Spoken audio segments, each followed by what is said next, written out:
May it please the Court, Elizabeth Russo on behalf of the appellant Jose Gurrea Igual. I'd like to reserve 2 minutes for rebuttal, if I may. This is an appeal of a non-final order issuing injunctive relief and determining immediate right to possession of property. Specifically, the order was directed to rent from two condominiums that are owned by my client.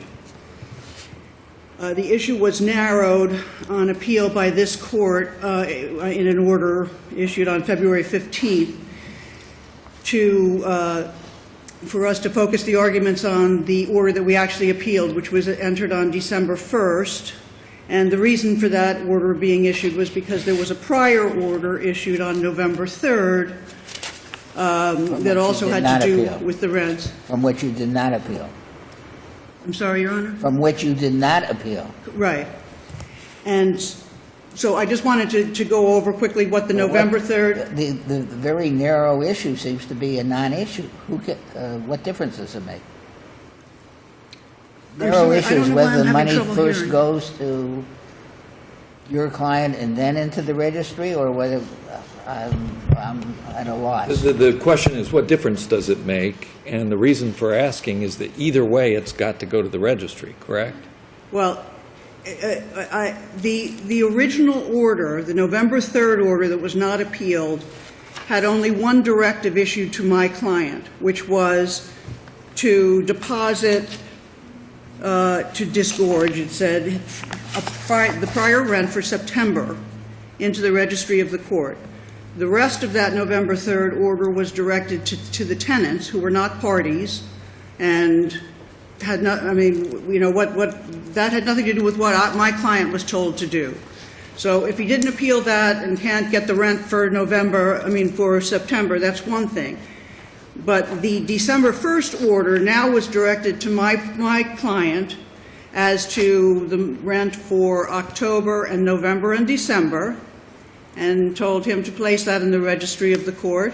And it told and it said that the plaintiff is entitled to collect the rents, presumably on into the future, and that the plaintiff could then deposit them into the registry of the court.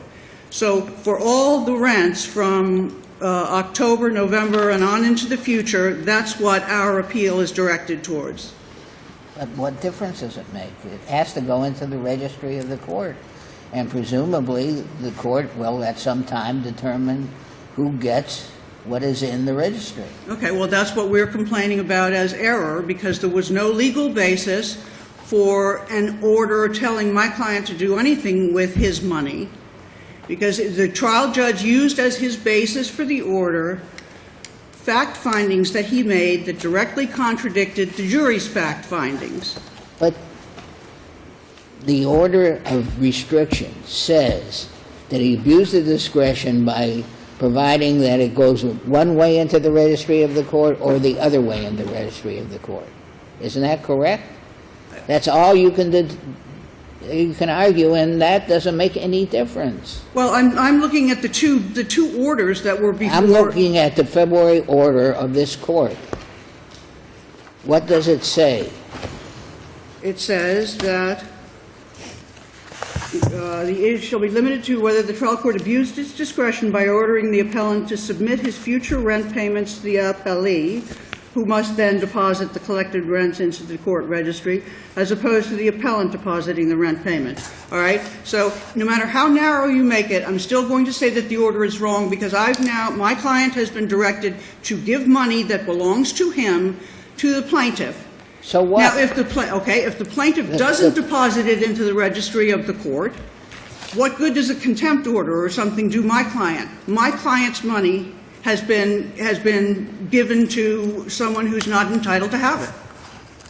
That's the argument that we're making, is that the judge only justified his order telling my client what to do with the rents by his finding directly contrary to what the jury found. The jury found the plaintiff tried to get this property by saying... Is the amount in the registry of the court still open for determination as to its ends, as to whether it goes to your client or Mr. Bilbao's client? Is the judge, under this order, sooner or later, the judge is going to determine whether it is offhand remark about what should have been, or in accordance with what the jury found, which is what you say. Is he yet to determine that issue? As I understand it, all this started when he made an offhand remark, never reduced to an order as to who was entitled to the money. There's never been an order as to who was entitled to the money. But we have a jury verdict in our favor, and so this is everything remains my client's at the moment. That is not before us, Ms. Russo. I'm saying that that's the basis for what the ruling was, for the ruling that led to the order that I've But appealed. the issue before us is an abuse of discretion as to how the money gets to the registry. Okay, but no money goes into the registry of the court in an ordinary lawsuit, and I've cited the law on that. You don't put money in case somebody wins against you down the road. That's not the issue on appeal, according to what we have already said. I'm saying even if it is narrowed to exactly what you said, so that it's just whether it makes a difference for my client to have to give the money to the plaintiff, or that my client has to put it directly into the registry of the court. And the plaintiff gets it to the registry, or you have to... Okay, by telling him that he has to give it to the plaintiff, it's wrong. Your concern is that property titled in your client is now being collected as to rent by the other party, by Chessari. That's correct. Even though they have to. And so the court has instructed the claimant to collect the rent on property that is still titled in your client. That's correct.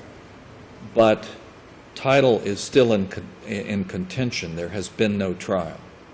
No completed trial. You have the trial on the legal issues, but the equitable issues remain to be tried. Is that right?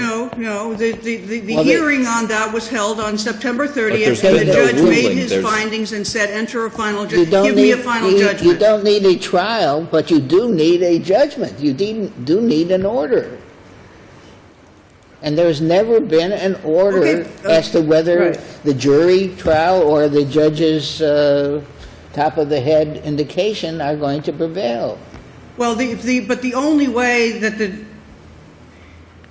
all right, to not get ahead of myself, let's just say we're still pendente lite then. Yes. Litigation is ongoing, and are. Nobody has to put you can't put prior restraints on money until there is a judgment.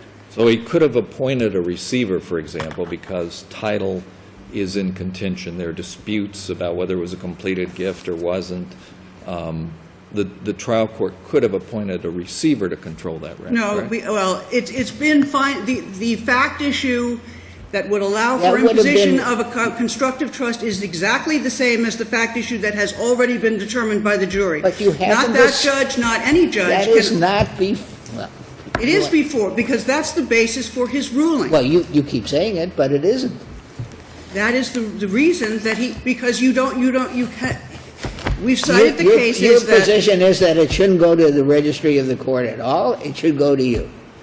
The trouble is that in the February order we said the only issue is how it gets to the registry, not whether it should or should not be in the registry. Well, I have at least the order which says that I can argue about whether the trial court abused its discretion by ordering us to pay the money to the appellee. I say that the trial court abused its discretion, and I want to cite the Briseño case, because even if he was fully entitled to, which is this court's decision, even if he was fully entitled to impose a constructive trust while the case is going on, it can only be as to the race, which would be the two condominiums, but not as to the rental property. So whether it's one rent or whether it's all of the rents, being deposited to the plaintiff instead of to my client. Yes, counsel, sir.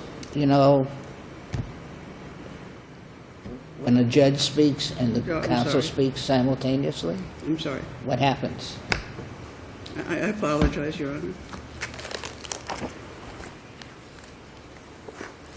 you are going to go back, no matter what happens to this court, and argue to the trial court that you're entitled to these rents from the registry of the court. Nothing that happens today or as a result of today is going to affect that argument or its result.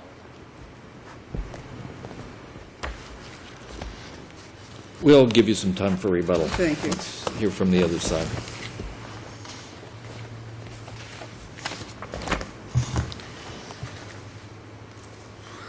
May it please the court, Bart Bilbrough on behalf of the appellee. From our perspective, we've never understood this appeal. It's an issue where the court, in the trial court, originally ruled that the monies should be taken by Mr. Igual and paid into the registry of the court. And neither side appealed that. Neither side appealed that ruling. Then, when information was provided that there was being no action taken in furtherance of that November order, we were back in front of the court in December. We had asked for representations from trial counsel for Mr. Igual that the order was being respected and the monies were being deposited into the registry of the court. No information coming back to that effect. And so a motion to compel was filed, at which point the trial court, taking just a simply basic common sense approach to things, said, well, if you're not going to collect it, then you should collect it. But somebody's got to collect it and put it into the registry of the court. And that is the order that is now appealed and is now challenged in some fashion. It should be remembered, and it's reflected in pages 16 through 20 of the appellee's appendix, that part of the reason for that was that the trial court was told by Mr. Igual's trial counsel that he couldn't even get in touch with him, that he didn't have any money, that he couldn't be reached, and he may even have left the country. On those kinds of facts, the trial court, I don't believe, is abusing its discretion when it just simply says if the one party's not going to go collect it, then the other party should. And that's the sum and substance of our argument. Unless you have any questions, we would submit that there's been no abuse of discretion and that the order on appeal should be affirmed. Thank you. Rebuttal? Just that these are the income from the race, and until the litigation is over and a final judgment has been entered and affirmed, no one is entitled to get the money from the other person. And even if the property could have been told, okay, I'm imposing a constructive trust on the properties under this court's Briseno case, the income from the properties, before there's a final judgment, before the plaintiff wins, if ever, that money my client is entitled to. And the fact that there was not an appeal as to one month's does not mean that there's a waiver as to all the rest. We would ask that the order be reversed. Thank you.